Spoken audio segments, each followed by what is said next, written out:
entusiasmo mueve el corazón de Mentalizar México. Marce, bienvenida. Muchas gracias, Cristi. Aprecio mucho tus palabras. Ahora yo tengo el honor de presentarte a ti. Presento a ustedes a la doctora María Cristina Gómez Álvarez, quien es psicoanalista de formación. Cuenta además con una maestría en psicoterapia psicoanalítica, una maestría en psicoterapia psicoanalítica de grupos. Ha logrado el grado de doctora en psicoanálisis y también ha cursado el MBTC, el de niños, MBTA de adolescentes, MBTF de familias, avalados todos por el Anna Freud National Center for Children and Families. Es además practitioner en MBT por el Anna Freud National Center y el British Psychoanalytic Council. Asimismo, la doctora Christie ha sido expositora y coordinadora de 10 generaciones de diplomados sobre trastornos graves de la personalidad y sobre el tratamiento basado en la mentalización, y ha realizado la publicación de varios artículos sobre salud mental, MBT y trastornos graves de personalidad. Ella ahora funge como presidenta y cofundadora de Mentalizar México SC. Y si bien es cierto, como dice Cristi, bueno, si todo esto que está pasando ahorita de mentalizar no sería posible si Cristi no nos hubiera contagiado ese gusto, ese interés por estar ahora aquí mentalizando. Entonces, siempre agradecida con eso, Cristi. Te cedo la palabra para que nos presentes a nuestro invitado especial. Ajá, nada más, un poquito antes quería darle la bienvenida a todo el... ¿Qué hacemos primero? A ver, Rogelio, ¿primero tú o bienvenido el público? Yo soy invitado. ¿Tú eres invitado? Lo que ustedes decidan. Bueno, dejamos el lugar especial para ahorita, después, ¿sale? Entonces, quisiera dar algunas palabras de bienvenida para Mentalizar México. Es un verdadero gusto que hayan respondido a nuestra invitación, ya que forman parte de un grupo muy especial para nosotros. ¿Por qué tan especial? Porque todos ustedes, de una u otra manera, nos han acompañado en esta aventura maravillosa de difundir el tratamiento basado en la mentalización. Y por ello va nuestro más profundo agradecimiento hasta el corazón de cada uno de ustedes. Ciertamente hay muchos temas interesantes en torno a la mentalización, pero el día de hoy hablaremos de uno muy importante.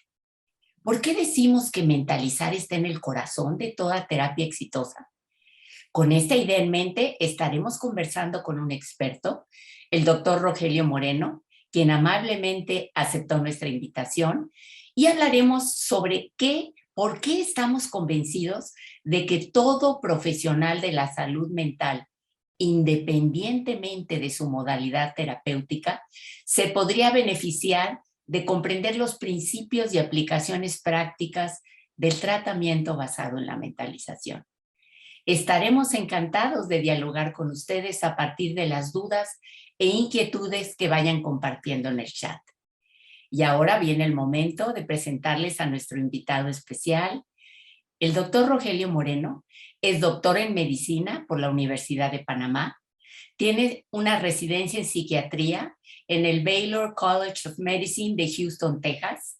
Una subespecialidad en psiquiatría de interconsultas y enlace en el mismo Baylor College of Medicine de Houston. Certificado en psicoterapia psicodinámica por el Houston Psychoanalytic Institute, supervisor del doctorado en psicología clínica de la Universidad Santa María la Antigua, Panamá, supervisor en BT por el Anna Freud Center. Son, según recuerdo, 76 supervisores a nivel mundial. Y Rogelio, ¿cuántos de habla hispana? En Latinoamérica creo que somos 2 en Latinoamérica y en España unos cuantos más. 2 ok, pues qué honor, caray, ¿no? Y además quiero agregarles algo más porque dijo Rogelio, eso también es importante para mí. Mucho interés en neurociencias y sus aplicaciones clínicas. Eso está en el corazón de nuestro invitado. Y más allá de títulos y formalismos, déjenme decirles que Marce y yo lo conocimos porque tuvimos el buen ojo de escogerlo como nuestro supervisor en BT. Y les podemos decir de fuente muy cercana que además de ser un profesional y un experto en toda la labor que desarrolla, es una persona muy cálida y cercana, que con toda sensibilidad y conocimiento nos acercó a aprender un poco más y enamorarnos en definitiva del modelo de la mentalización. Qué padrísimo, como decimos en México, Rogelio, que podamos considerarte ya un buen amigo de Mentalizar México y ahora de los mexicanos. Bienvenido, Rogelio. Aprecio enormemente esas palabras y que me hayan hecho tan cercano a ustedes, porque así también las siento. Gracias. Bueno, y ya para entrar en materia, quisiera compartirles una primera pregunta que el mismo Rogelio sugirió. Y dice así: ¿cómo es que un psiquiatra fascinado con las neurociencias como él se sintió tan seducido por MBT al punto de convertirse en un terapeuta mentalizador? Y más aún, muy vinculada a esta misma pregunta, una segunda cuestión que también cae dentro del interés de Rogelio. ¿Qué representa para nosotros, como seres humanos, la capacidad de mentalizar? Pues un par de cuestiones para abrir boca a esta conversación, este conversatorio, como se dice ahora. Sí, esta charla, Rogelio, pues bienvenido y pues todos tuyos. Muchas gracias por abrir la puerta a un panameño, que también se me pasó conversarles que tenemos un centro en Panamá que se comunica constantemente con el de México, Centro Mentalizar Panamá, así que también soy parte de ese instituto por acá. Bueno, yo estaba estudiando psiquiatría en Houston, fascinado de hecho con el psicoanálisis y las terapias habladas. Me llamaba mucho la atención cómo el intercambio podía generar disminución de sintomatología y cambios de conducta. Y en eso que estaba estudiando sobre el tema, me encuentro con un par de artículos del doctor Eric Kandel. Él fue Premio Nobel de Medicina en el 2000 por sus estudios en los sistemas de memoria. Y él publicó en 2 años consecutivos unos editoriales en la revista de Psiquiatría Americana muy detallados, en donde él proponía un acercamiento entre las neurociencias y el psicoanálisis particularmente. Y me fascinó pensar que entender el cerebro nos podía iluminar el camino aún más de cómo ayudar a nuestros pacientes. Así que seguí mis cursos de terapia psicoanalítica con Kandel en mente, y en ese último año que estuve en Houston llega Efraín Bleiberg, un mexicano, por cierto, así que hace rato vinculado a ustedes. Efraín Bleiberg venía de Topeka, Kansas, y su clínica Menninger se estaba mudando a Houston justamente para unirse con Baylor, a donde yo estaba terminando mis cursos. Y al Instituto de Psicoanálisis de Houston nos dio una charla sobre mentalizar. En ese momento, pues, él era el campeón de la mentalización en Estados Unidos. Creo que no había más nadie que él, porque todo el modelo es mayormente británico. Y quedé fascinado. ¿Qué fue lo que me llamó la atención? Al inicio, ciertamente, como el título dice, que está en el corazón de la terapia. En ese momento, la terapia de corte psicodinámico. Con el pasar de los años, nuevos estudios, nuevas investigaciones han revelado que está en el corazón de cualquier terapia. Y en lo que más vamos estudiando en neurociencias y evolución de nuestro cerebro, en verdad nos damos cuenta que está en el corazón de cualquier interacción humana. Así que las personas que funcionan bien y trabajan bien en sus vidas, en vidas plenas, están mentalizando. Lo que dice esta investigación es descifrar qué es lo que pasaba en nuestros cerebros, en nuestras mentes, en respecto a esa coordinación de humano con humano. Al inicio para tratar a pacientes borderline, pero eventualmente la aplicación ha ido más allá de ese diagnóstico. Así que estuve yo ahí en primera fila cuando Bleiberg estaba explicando sobre una propuesta totalmente nueva que sugería que cómo nos interpretamos y la forma en cómo nos tratamos es la que realmente genera los síntomas emocionales que vemos en todos nuestros pacientes. Muchísimo ha avanzado el proyecto desde entonces, han sido 20 años desde aquel momento, desde aquel encuentro, literalmente 20 años. Y más bien, en vez de contarles todo un camino, quisiera a estas alturas como ya traerlos al presente y desde aquí contarles hacia atrás todo lo fascinante que la mentalización ha descubierto. Así que si me permiten unos minutos, voy a cambiar al tema de biología. Porque es parte de neurociencias. En el fondo, neurociencias encompasa todo aquello que pueda explicar de una forma u otra cómo funciona nuestro cerebro. Si leen ustedes el último libro de Antonio Damasio, uno de los grandes neurocientíficos de Estados Unidos, de origen portugués, él va desde cómo funciona una célula para descifrar cómo es que llegamos evolutivamente a tener un cerebro. Lo fascinante de todo este camino, lo primero fascinante, es descubrir que todo ser vivo, cualquiera que sea, desde una bacteria, un hongo, una planta, un animal, vive en pares con otros seres vivos similares a él, en constante comunicación respecto a su entorno. Y otro gran científico británico, Carl Friston, no voy a hablar mucho de él para no confundirlos, pero se han dado cuenta que la comunicación entre pares es súper relevante para poder descifrar y corroborar nuestras estrategias para beneficiarnos de nuestro entorno o protegernos de él. Dicho de otra forma, la única forma que tenemos los seres vivos, que somos moléculas autoorganizadas, de sobrevivir, es comunicarnos con otros de nuestra especie para que en el entorno signifique exactamente lo mismo y luego vamos corroborando, oye, eso es peligroso, sí es peligroso, oye, la forma en cómo estamos haciendo esto funciona, sí, sí funciona, requiero de alguien, otra vez que esté en mi mismo entorno, con mis mismas capacidades, con mi misma biología, comunicarme todo el tiempo para lograr ese éxito. De ahí deriva entonces que eso está en el corazón de lo que somos, porque somos una gran máquina de comunicación los seres humanos. Citando un poquito a Yuval Noah Harari, que es un historiador, y lo deben haber escuchado en sus libros Homo Deus y otros más, él bien señala que la gran capacidad del ser humano es justamente su colaboración, su cooperación flexible y a gran escala.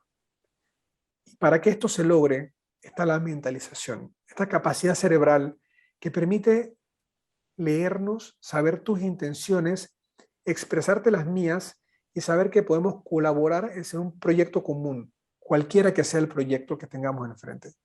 Así que con todo esto fascinante, de lo que me di cuenta entonces es que la mentalización lo que hace es corregir los problemas de aquellas personas que no se pueden coordinar socialmente.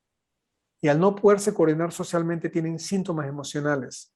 Al final, depresión, ansiedad, trastorno de personalidad, obviamente, estrés postraumático, todos se van relacionando con un desencaje social y estos son los síntomas que vemos en los pacientes y a través de la terapia de mentalización lo que hacemos es descifrar cómo es que la persona no ha podido coordinarse, en qué parte de su historia no aprendió a coordinarse, porque esto es un asunto desde que nacemos, una capacidad que se desarrolla y si no la tienen vienen los problemas e intervenimos para poder calibrar otra vez su capacidad de encajar en un mundo que es total y ampliamente social. No sé si logré explicarme con tanta palabra. No, muy bien. Bueno, estás hablando de algo que a mí me motiva muchísimo, Rogelio. Cuando me preguntan por qué mentalizar y por qué está en todos los seres humanos y en toda psicoterapia, porque es una función natural del ser humano. Es una habilidad que en un buen desarrollo y en un entorno social se cumple cabalmente. Cuando esto no se desarrolla, cuando esto se malogra en el desarrollo, pues es necesario que entre una terapia, cuyo foco sería regresar al ser humano esa capacidad de mentalizar para que pueda navegar por el mundo social, comunicarse con otros seres humanos y finalmente lo último que ha dicho Fonagy, poder colaborar con otros seres humanos para fortalecer la especie, ¿no? Y la supervivencia de la especie. Tal cual, tal cual. Y en ese resocializar a la persona, les comento que mentalizar es una terapia que nace desde el mundo psicodinámico. Por ende, la socialización entre el paciente y el terapeuta es vital, es un punto central en donde yo veo cómo él va socializando. no nada más a través de los cuentos, de las historias que el paciente me trae de su mundo fuera del consultorio, pero como buena terapia psicodinámica, también me estoy fijando en cómo estamos él y yo mentalizándonos, calibrándonos, y detecto en vivo, en primer plano, sus problemas al no mentalizarme a mí, y ahí lo podemos corregir en primer tiempo, en primer espacio. Ciertamente con otras técnicas muy diferentes a las tradicionales, a las anteriores clásicas, pero es dinámica. La relación médico-paciente sigue siendo el punto central del cambio.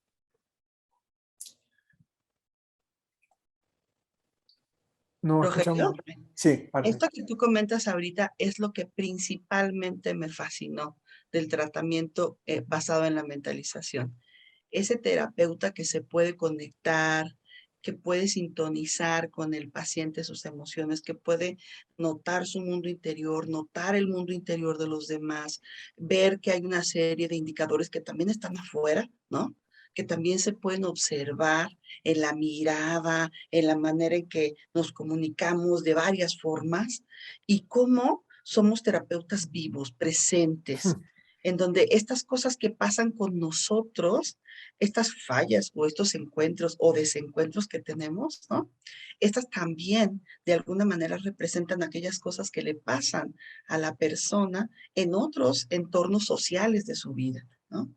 Y el Sí. beneficio que tiene tan importante que nosotros podamos, me recuerdo mucho cuando estábamos contigo en las tutorías, cómo hacemos match con el paciente. Ajá. Claro. ¿Cómo logramos conectarnos? ¿Cómo logramos contactar con esa parte para que entonces pueda sentirse, como decimos, ¿no? En mentalizar, visto y entendido.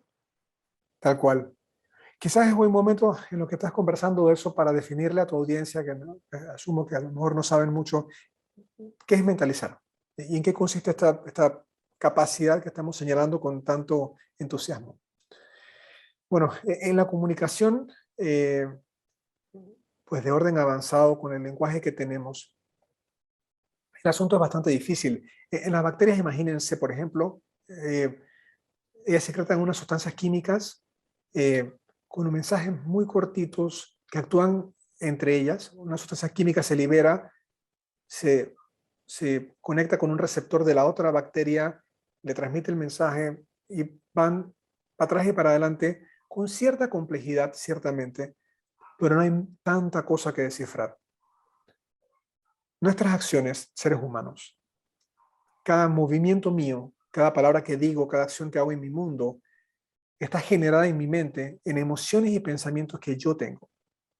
Y trato, o a lo mejor no trato porque inconscientemente las muestro en mis acciones, y el otro trata de descifrar qué generan mis acciones. Ustedes están, espero, leyendo mis buenas intenciones en estos momentos de explicarle algo.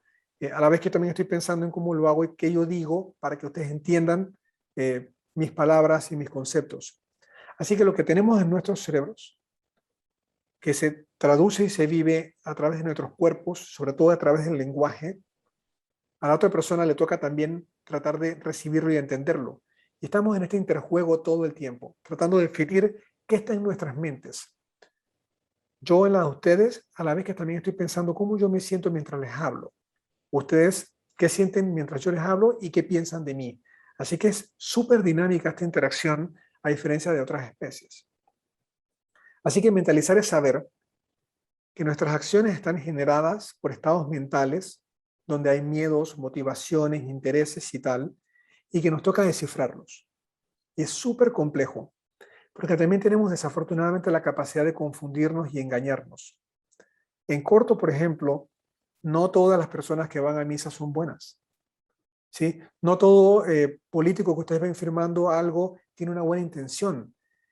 Imagínense ese trabajo. Se ve que es bueno, pero en mi mente yo tengo que estar pensando si corresponde y es congruente su acción con lo que probablemente hay en su mente. Yo les estoy hablando y ustedes espero probarles que en mi mente hay un conocimiento científico que avala lo que estoy diciendo y que no son nada más palabras bonitas para convencer. Por ejemplo, así que es un ejercicio súper avanzado. Cuando este ejercicio no va bien, es que vienen los problemas sociales. Un ejemplo clásico sería el de la depresión. El paciente piensa, nadie me quiere. No importa que yo haga las personas no me aceptan.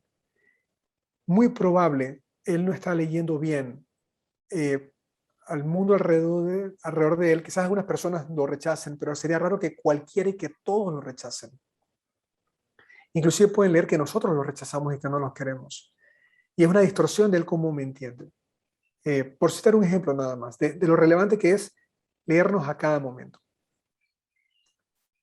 Siendo esto mentalización, en forma muy simple, nosotros tenemos entonces 3 tipos de trastornos trastornos de mentalizar que estamos buscando, que estamos evaluando en el paciente. Solamente 3. El primero es cuando el paciente, todo lo que lee en los demás es rígido. Nadie me quiere, por ejemplo. Es una forma muy rígida, sin alternativa de considerar que puede que otros sí, que unos te quieran más que otros, matices, que un día tu mejor amigo no te quiere ver, pero en general sí te quiere ver. Todo ese tipo de matices es una persona que piensa muy rígidamente, no los descifra. Es el paciente que, si yo por alguna razón mire hacia un lado, va a sentir que yo no le presto atención y que yo no sirvo y no hay escapatoria. Así que tenemos técnicas para abordar a este paciente que nos lee mal.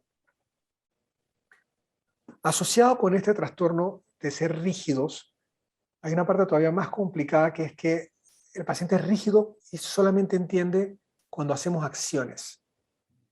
Si mi esposo no me trae flores el día de mi aniversario, no me quiere. Si me trajo flores, sí me quiere. Tal cual. Y tampoco hay más cabida que el mundo de las acciones que yo puedo evidenciar. No puedo pensar que en tu mente, aunque me traigas flores, puede que no me quieras o algo así. Entonces evalúo también el mundo de forma muy rígida, nada más que fijado en acciones. Del otro lado, de los mundos rígidos, tenemos a los mundos fantasiosos. Y tenemos a las personas que cuando hablan son un poco aburridas, pareciera que estuvieran diciendo algo relevante, pero todas sus hipótesis de cómo funcionamos los seres humanos están un poco por el aire. Vamos a suponer que un paciente dice, mi marido me dejó y él dice que él no me quiere, pero él en el fondo sí me quiere, lo que pasa es que él no lo sabe. Ese tipo de engaño tan fantaseado es una distorsión en donde él no se está dando cuenta que algo real está pasando. Cuando da una explicación un poco ficticia, desacoplada. Así que de un lado tengo pensamientos y lecturas del mundo social rígidas y del otro lado lecturas de un mundo social sin explicación consistente, congruente.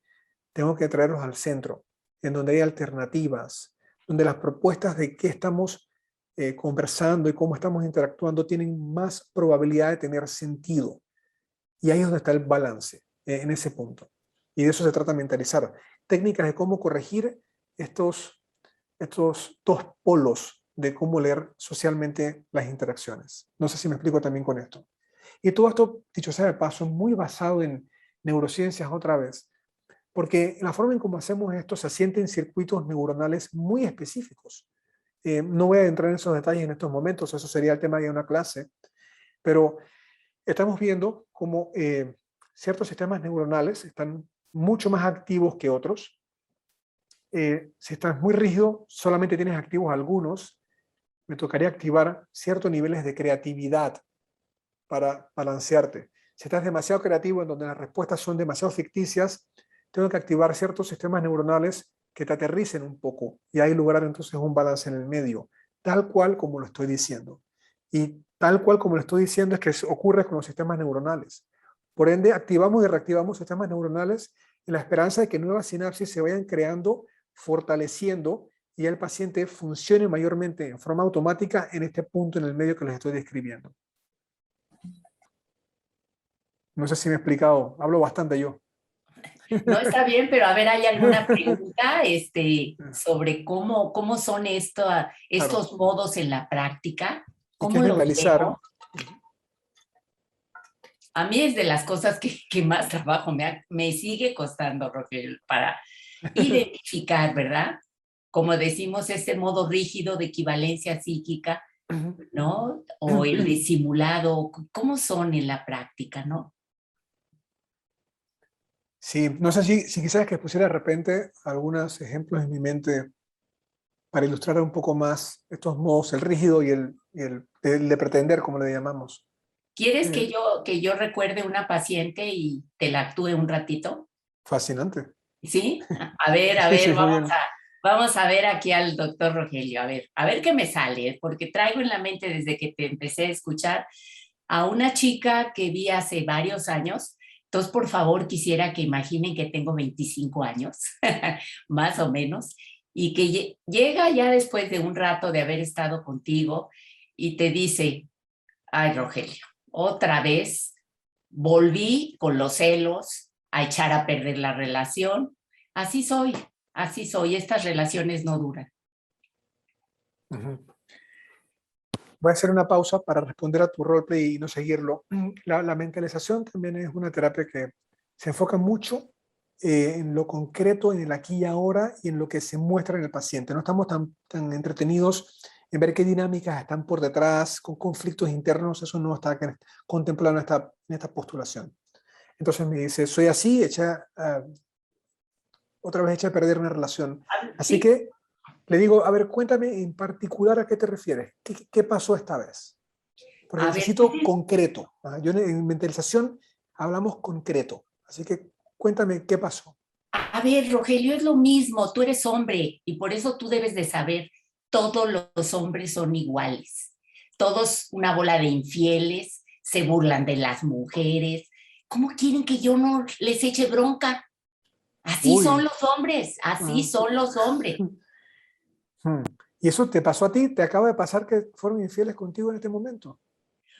Pues no, mi pareja última no fue infiel, pero poco le faltaba. Ese sentir que para allá iba, entonces me enojaba tanto, Mm. tanto, que entonces yo empezaba a llamarlo, a acosarlo, y pues sí se enojaba, pero yo quería que aguantara. No aguanta nada, Rogelio. ¿Sí? El acoso que le hacías. ¿Sabes que me he quedado curioso con algo? Porque ¿cómo harían entonces otras mujeres? ¿Todas son también así, que están acosando a sus maridos porque son celosos y así somos?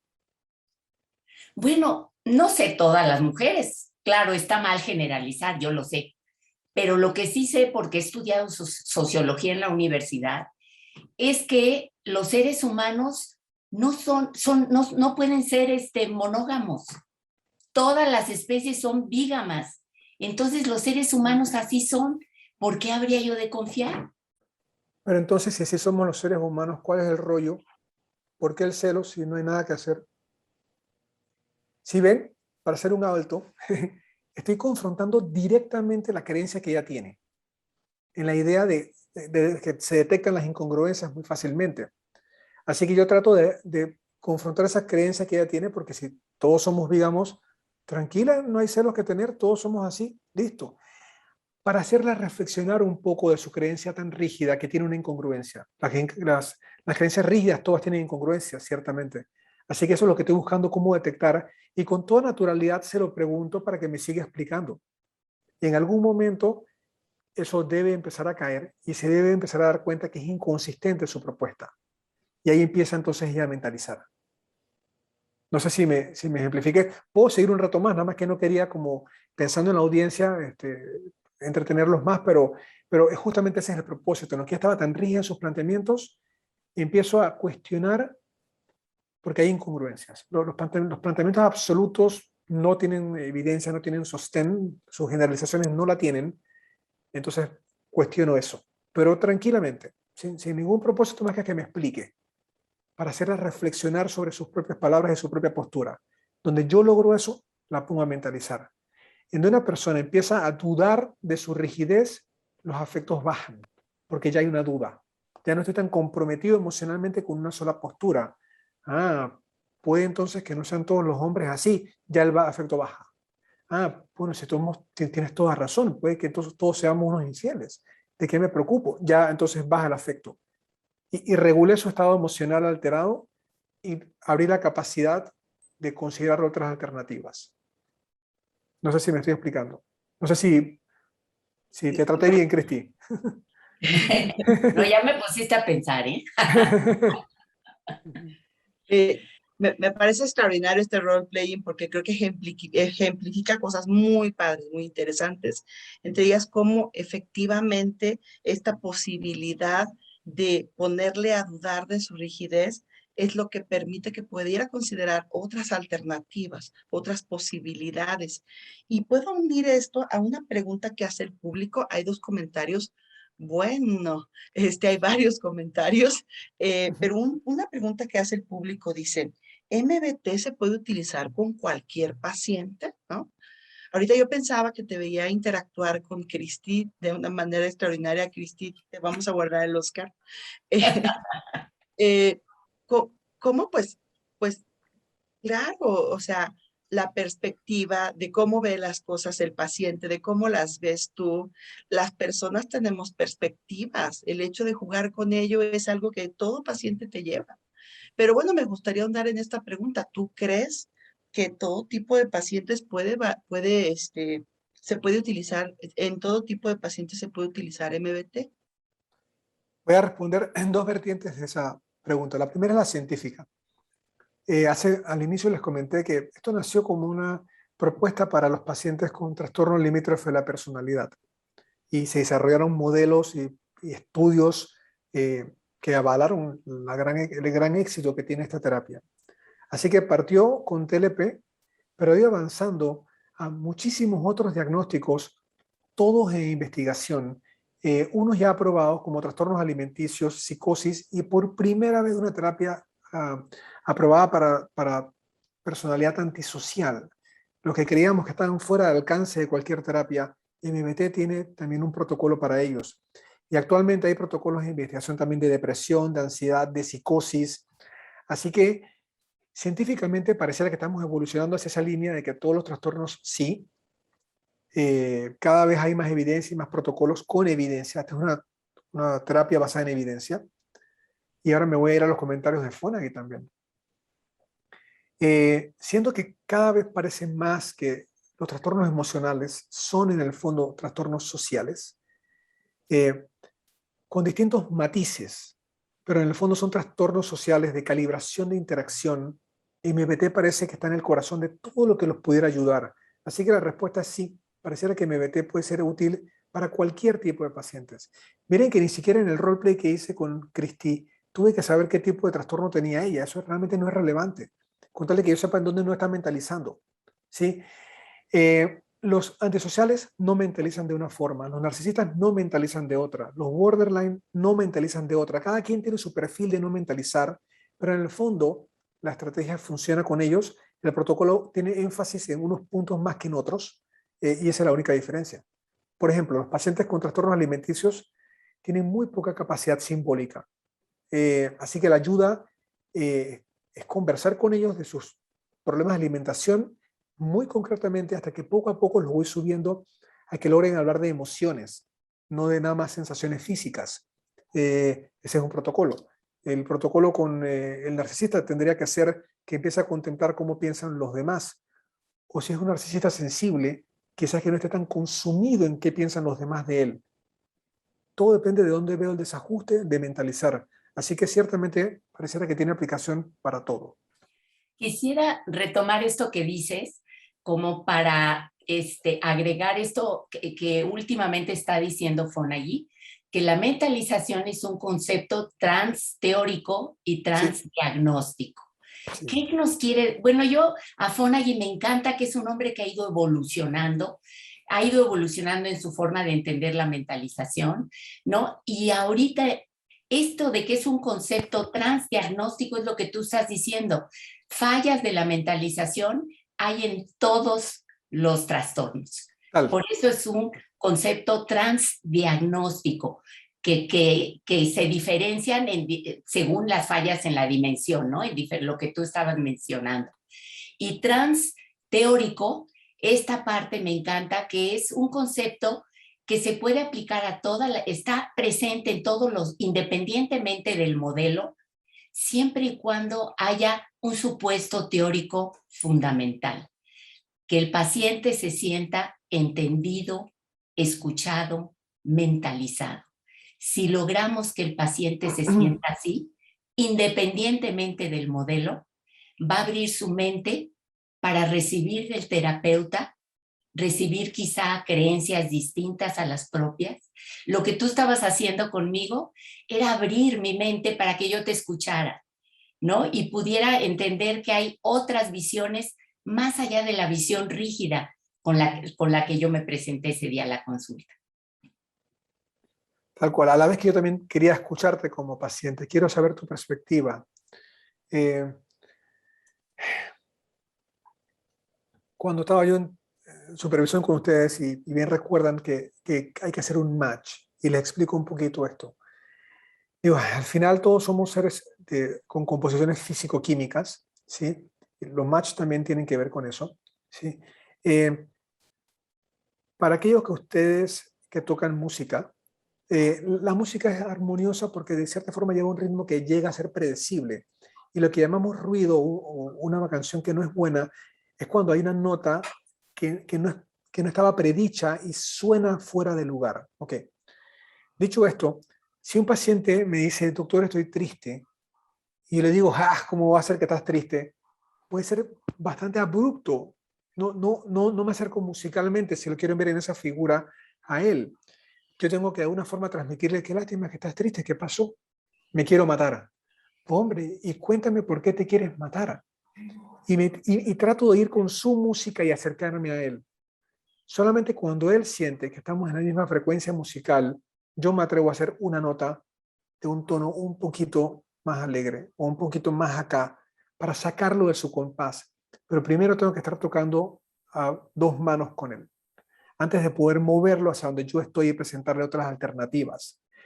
De hecho, lo que yo estaba también conversando con Cristi como el roleplay hace un momento, y cuéntame esto con los hombres, entonces cuéntame qué tú vas a hacer con esto, acércame un poquito a tu mundo de cómo tú ves las cosas, porque entonces no me suena esto. Y busco cuando tocar una nota discorde para que él me siga y ahí voy viendo cómo es su respuesta. Si no me sigue, vuelvo a su tono y ahí voy poco a poco, pero tenemos que ir juntos. Esta es la representación en tal caso. Rogelio, fíjate, esto que dices me parece bien importante y el público lo está mencionando. El público está mencionando cómo esta es una terapia inédita, que ha incluido neurociencias, teoría del apego, teoría de sistemas y claro, un sistema también de intervenciones que tiene entre sus componentes la validación, la empatía, la curiosidad, la confrontación. Eh, y bueno, otro de nuestros asistentes señala como la importancia de la postura curiosa que caracteriza, que es fundamental para el terapeuta mentalizador. En esta parte es bien interesante porque también incluso nuestro público se está preguntando, ¿y qué habrá pasado con la socióloga? Ya se abrió esta postura curiosa, ya quieren saber qué está sucediendo, ¿no? Y esto para aterrizarlo en una pregunta muy específica, porque viene después dos preguntas que hablan de cómo, bueno, entonces se confronta y cuándo se confronta y en qué momento, ¿no? Pero este ejemplo que tú das ahorita de la música, creo que da una metáfora muy bonita, ¿no? ¿Cuándo estamos haciendo música juntos?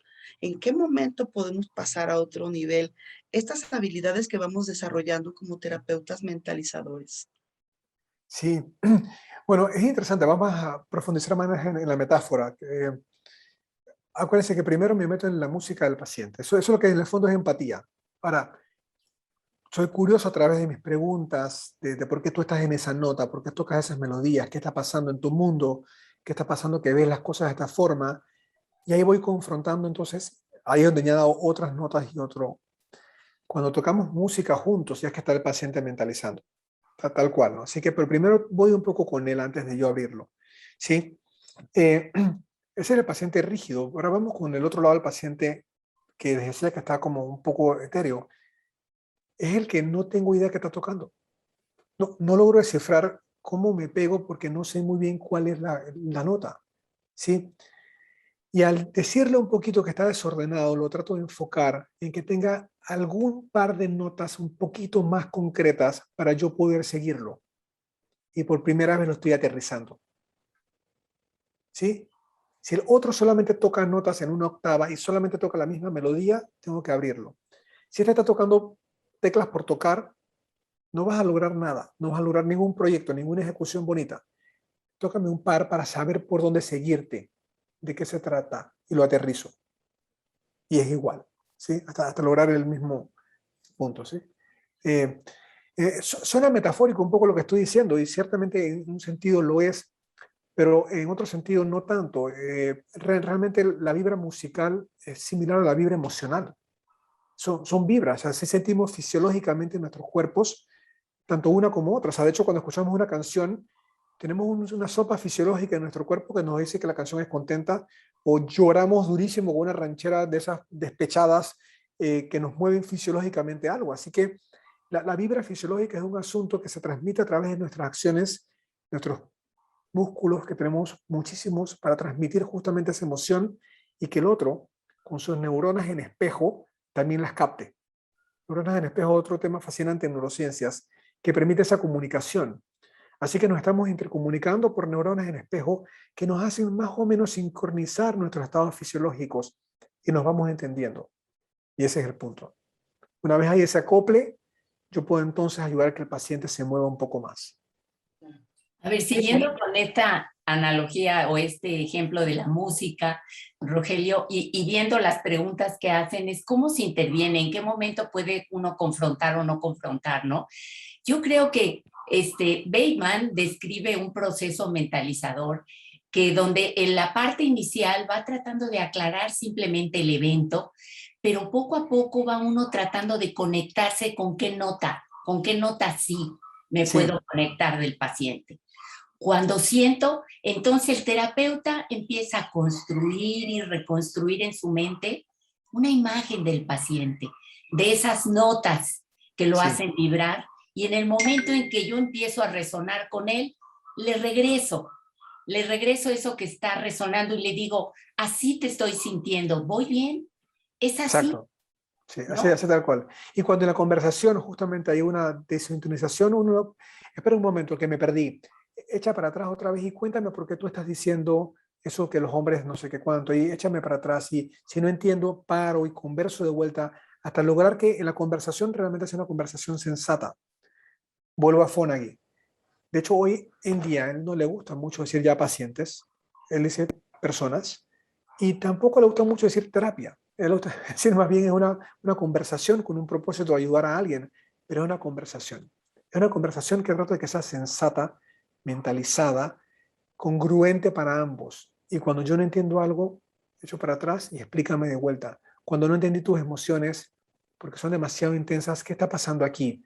Cuando son demasiado vagas, ¿por qué no las tienes tan definidas? Y voy haciendo una conversación mucho más conectada. Rogelio, he Así que, escuchado que incluso el término que utiliza Fonagy ahora es conversational partner, compañero de exacto, conversación, ¿no? Me exacto, tal encanta, cual. me encanta ese término. Sí, está es tal cual. Sí. Voy a retomar dos preguntas importantes que creo que el público está diciendo, que una de ellas me parece fundamental, que dice, ¿y al terapeuta también le pueden pasar los modos prementalizados o no mentalizados en una sesión? Se me Excelente, hace buenísima esa pregunta. Sí. excelente pregunta. Por supuesto, esto también es un asunto muy... Voy a decir dos cosas aquí con esta pregunta tan buena, porque es liberador. La respuesta es directamente, por supuesto que sí. Sí, no se sientan mal. O sea, el tema es que también, acuérdense que mentalizar no nada más es yo pensar sobre los estados de los demás, sino mentalizar también es sobre mis propios estados. Y en un momento dado, si dejé de mentalizar, tengo que parar y yo también recalibrarme. Esta vez tengo que hacerlo yo, ciertamente. Eh, y no sé si a ustedes les ha ocurrido, pero voy a confesar que a mí sí. Está el paciente hablando y algo de lo que dijo a mí me llevó a algo mío. Y por unos minutos él siguió hablando y yo seguí en lo mío. Ya no estoy mentalizando al paciente. ¿Sí? Por supuesto que en la terapia psicoanalítica clásica el silencio te protege, tú nada más te quedas callado, pero eso aquí no nos permite mentalizarnos de vuelta. Así que lo que yo puedo hacer es, ¿sabes qué? Discúlpame un momento, porque lo que dijiste antes me llevó por otro camino de otras cosas que después te cuento, pero echa para atrás y dime de vuelta lo que estabas conversando. Y de hecho veo cuál es la reacción del paciente. Y si no tiene problema en seguir y echar para atrás y contarme de vuelta lo que estaba diciendo, sigo con él mentalizando. Pero también puedo darme cuenta que no le gustó mi desconecte. Y entonces le pregunto, te voy a preguntar, ¿cómo te sentiste que te estoy diciendo que me desconecté un poquito y que me disculpes? Y mentalizo entonces la transferencia en directo, porque lo importante es mentalizar. Sí, la historia que el paciente me trae es el vehículo, pero lo importante es mentalizar. Eh, y nada mejor que la transferencia en ese sentido, entonces. Así que ciertamente podemos estar en modos prementalizados. De hecho, es raro que estemos mentalizando toda la sesión. Esto es un esfuerzo demasiado grande. Creo que el 30% creo que decía Bleiber, que estamos mentalizando, así que imagínense, pero eso es suficiente para ayudar a un paciente. Quizás puede ser un poquito más si nos enfocamos, pero ciertamente no somos perfectos y esa imperfección que trasuda allí la admitimos, a veces con nosotros mismos para corregir y también se la ofrecemos al paciente para que él se dé cuenta. Otra confesión, eh, aunque ya sé que me han presentado muy amigable y lo agradezco mucho, también tengo mi caractercito. Y a veces el paciente se puede dar cuenta cuando yo estoy frustrado. Yo les dejo que se den cuenta que estoy frustrado y les digo, pues sí, ahora con lo que tú acabas de decir, lo que acaba de ocurrir, quizás me frustré un poquito. ¿Qué se te ocurre a ti que me pudo haber frustrado antes de yo contártelo? Porque eventualmente sí se los voy a contar. Porque no le escondo nada al paciente, porque obviamente no intimidades relevantes de mi vida, pero de lo que trasúa la interacción, porque si él me está leyendo y yo realmente estoy frustrado, sería nefasto hacer un silencio o pretender que no lo estoy, cuando sí lo estoy, porque entonces lo estoy descalibrando. Eso fue lo que les pasó en sus vidas. Yo no voy a repetir esa historia. Yo sí voy a ser sincero. Eh, Así que ese era el comentario respecto a nuestras descalibraciones. Si se pueden, las podemos conversar, libérense, no pasa nada y no tienen por qué saber a la perfección cómo guiar una sesión. Nosotros nos equivocamos y lo manejamos en la sesión. Y es parte del calibrarnos mutuamente. Probablemente esa es una de las cosas más liberadoras del tratamiento basado en la mentalización. Que Tal estás ahí cual. como ser humano, ser Sí, primero un ser humano decente y presente, ¿no? sí, Entonces, sí, con buenas intenciones y bueno, me perdí y tengo buenas intenciones de ayudarte, echemos para atrás. Sí, como dicen algunos de los asistentes, una posición humilde y sencilla que apreciamos del terapeuta claro, MBT. Y sí, otras personas que comentan también como, por ejemplo, alguien que tiene experiencia en neurociencias, igual que tú, que está fascinada también, dice cómo la ha utilizado, que le encanta la mentalización con pacientes con daño cerebral y niños con trastorno del espectro autista, ¿no? Y que ha claro. sido fascinante el trabajo, pues, Por ahí ¿no? va las investigaciones más complicadas son en esas zonas. Bravo, espectacular ese tipo de... Sí. Bueno, algo que yo no me quiero guardar, ya quien me conocen saben que soy muy habladora. Este, algo que me costó mucho trabajo a mí aterrizar y por eso lo comparto mucho en las clases que damos en el diplomado, es si mentalizar es un factor común en toda psicoterapia y todo terapeuta de alguna manera se dice que lo está haciendo, pues entonces ¿para qué tomar el TBM? El curso. Yo decía, bueno, ¿y para qué? Pues si ya todo el mundo lo hace y se trata de ponerle palabras al asunto, pues ya, ¿no?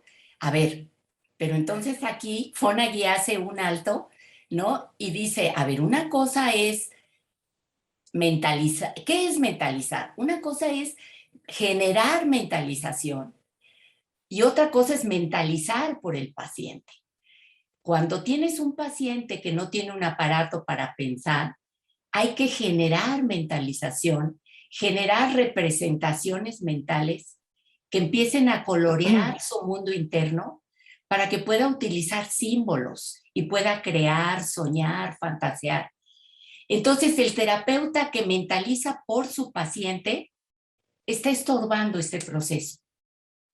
Y entonces yo como psicoanalista me costó mucho trabajo y quisiera preguntarle a ti tu dificultad como psiquiatra, ¿no? A mí dejar las intervenciones donde invalido al paciente porque yo sé todo lo que le está pasando, me lo callo y se lo pregunto, híjole, fue como un cambio importantísimo en mi carrera.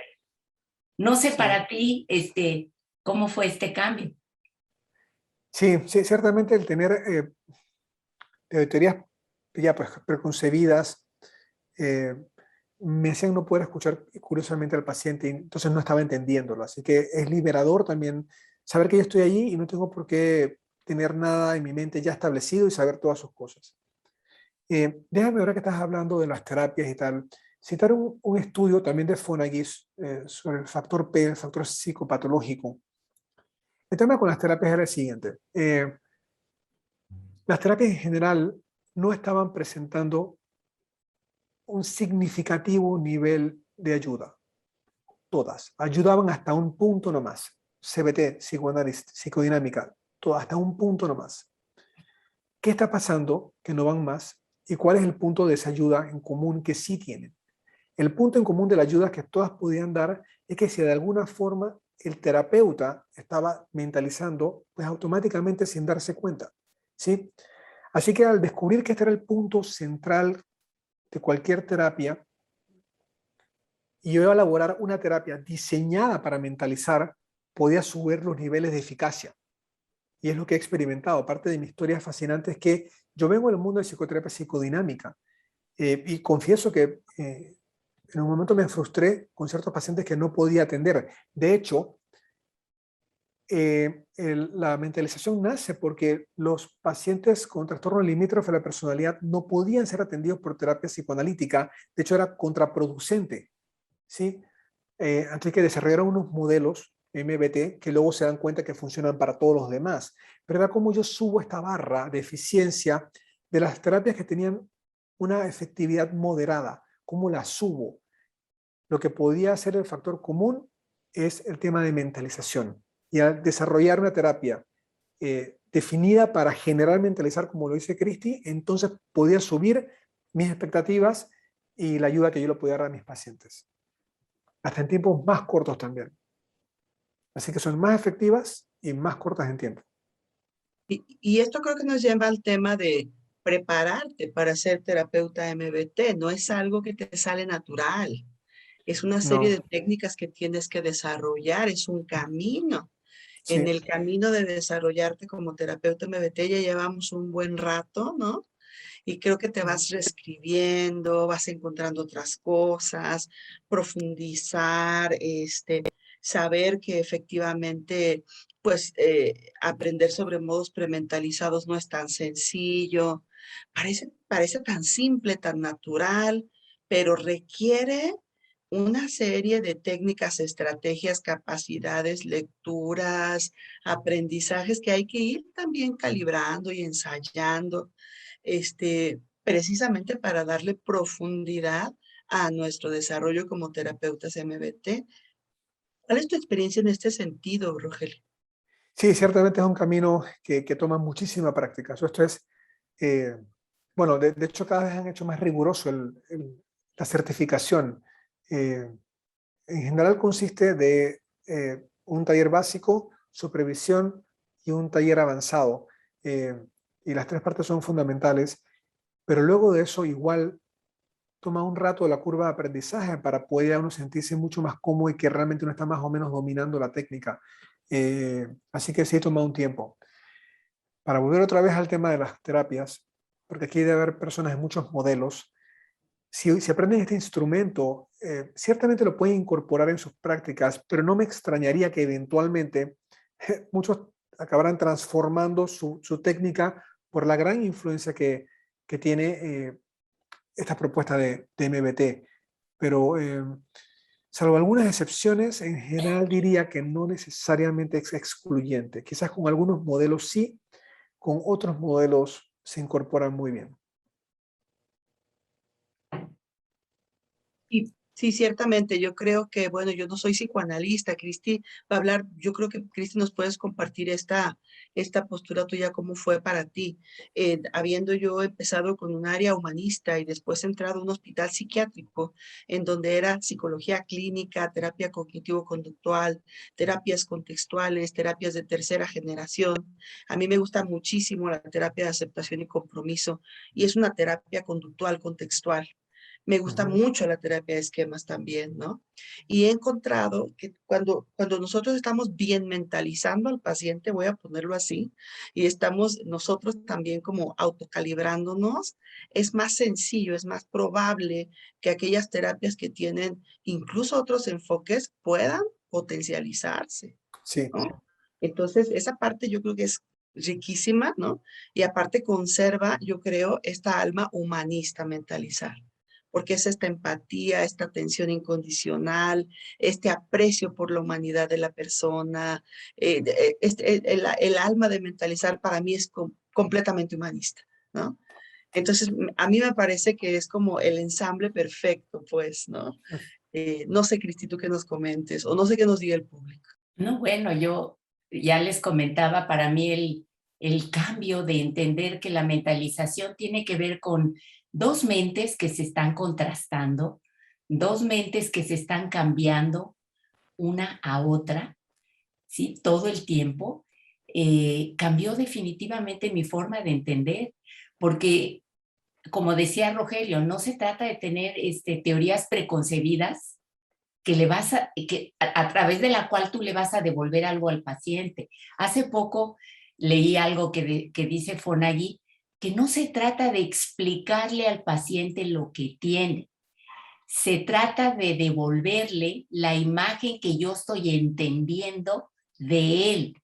Se trata de que él encuentre en mí lo que yo veo y que de acuerdo a eso, pues él vaya conformando su manera de pensar, ¿no?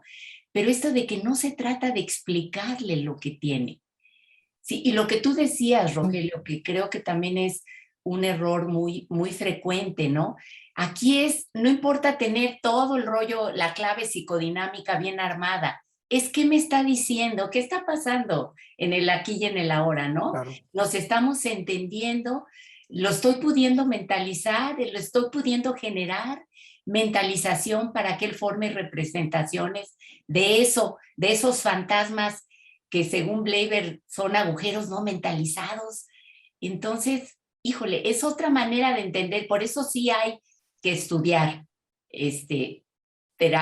tratamiento basado en la mentalización, ¿no? Y pues yo qué les puedo decir, yo los invito totalmente a nuestro próximo, comercial, nuestro próximo seminario con Bateman, uno de los creadores. Bueno, yo lo he escuchado como 5 veces y lo que no le oigo una vez, le oigo la siguiente vez, me entusiasmo la siguiente y él con los mexicanos está como encantado. Tú lo viste, ¿verdad? Cuando viniste, Rogelio. Vale. Entonces, pues sí, las invito a seguir estudiando, a seguir siguiendo a los creadores, a seguir a Rogelio. Es un excelente supervisor, ¿no? Fue un encanto. Gracias, gracias, Rogelio. Pues este es el camino de la mentalización. Si me permiten una palabra final para otro tema, concepto que no hemos tocado, pero es relevantísimo. Si la vida se trata de intercambio de información para poder afrontar el mundo, intercambio de información desde perspectivas diferentes. Recuerden, los seres vivos tienen pares y uno ve algo que el otro no ve y se comunican. Así que es comunicación efectiva entre pares desde diferentes perspectivas para lograr un bien común y protegernos de un mal común. En mentalización esto es relevante. Se debe generar, todo tiene que estar basado en un estado de confianza entre aquellos que están interactuando. Y hay un concepto que se llama confianza epistémica. Está en el centro también de lo que es mentalizar, porque justamente para poder yo estar en un intercambio en donde puedo expresarme con tranquilidad y recibir con tranquilidad lo que tú tienes que expresarme, tiene que existir esta confianza de saber dos cosas. Las intenciones están alineadas, son buenas y están alineadas, y el contenido es relevante en el intercambio, ¿sí? Y de hecho, los pacientes que no mentalizan tienen problemas justamente con este tema de la confianza. Un número de pacientes viven en desconfianza, decimos hipervigilancia epistémica todo el tiempo, dudando. Son pacientes que están negativos, que están ansiosos todo el tiempo. porque no logran calibrar en quién confiar y en quién no. Más que todo, no saben quiénes sí pueden apoyarse. Y mentalización calibra justamente eso en lo que también va a ocurrir con el terapista. Por el otro lado tenemos a los pacientes que no confían en ellos mismos de tal manera que sumisamente confían demasiado en los demás y tenemos credulidad epistémica. Entonces, es el paciente que yo le digo algo, doctor, usted tiene toda la razón, tal y como me dijo la vez pasada, hice lo que me dijo que hiciera y yo no le dije que hiciera nada. Pero todos lo toman como reglas, como algoritmos, como recomendaciones, tips, que yo no estoy diciendo, pero es tal su duda de sí mismos que absolutamente se entregan a mí. Entonces son pacientes muy vulnerables a ser manipulados y dañados. Así que otra vez tengo que corregir este nivel de confianza en las relaciones para que puedan beneficiarse bien de aquellos que están dispuestos a colaborar con ellos y alejarse de aquellos que los pueden manipular y de quienes se pueden aprovechar. Así que tema muy relevante, confianza epistémica, para el intercambio efectivo de información entre seres humanos, de modo que logremos un gran proyecto juntos. Cierto, importantísimo. Creo que no mencionar la confianza epistémica en una charla sobre el tratamiento basado en la mentalización, vaya, no, estamos incompletos. Al final este es el tema. Fofana dice que al final lo que estamos desarrollando es eso, para poner a un paciente de vuelta en esa capacidad de intercambiar. Sí. Claro. Estamos ya casi cerrando nuestro conversatorio.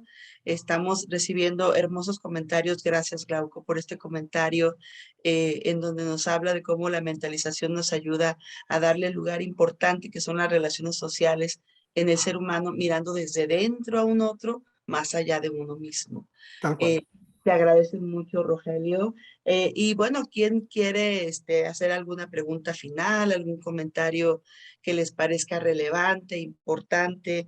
Si tienen alguna duda sobre nuestro próximo training que viene en línea. Digo, para mí es un enorme logro para mentalizar porque ciertamente tenerlo en español, en línea, en donde no se mueva usted de su país para tomarlo, digo, y con el mismísimo doctor Anthony Bateman es extraordinario.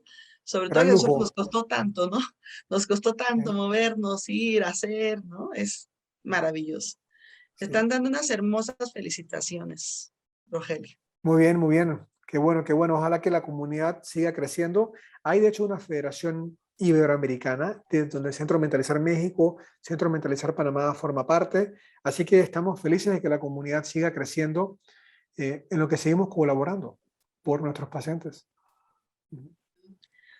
Para quien esté, gracias, muchas gracias, Rogelio. Hicimos un tipo de panfleto al inicio para mandárselos a los participantes. Les hablamos de la FIM, les hablamos de Centro Mentalizar Panamá, Chile, Uruguay, México, como esto ya es tendencia mundial, ¿no? Sí, sí, sí, sí, es muy fuerte en Europa y bueno, gracias a personas como Marcela y Cristi, de hecho está cogiendo fuerza también en Latinoamérica. Así que muy bien. Sí. Cualquier pregunta que tengan sobre el training, en el panfleto que les mandamos, viene un correo electrónico, nos pueden escribir, estaremos felices de tenerles en el training y de contestarles cualquier duda, inquietud que pueda surgir. Cristi, ¿quieres decir algunas palabras para cerrar? Pues agradecerle a Rogelio su generosidad, sus conocimientos, su disposición a venir. Siempre dice, a mí úsenme, aquí estoy. No, Eso es lo que digo. es un lindo. Sí, está dispuesto siempre a enseñar y pues muchas, muchas gracias, Rogelio. Esperamos seguirte teniendo, tomarte la palabra y seguirte teniendo aquí en Mentalizar.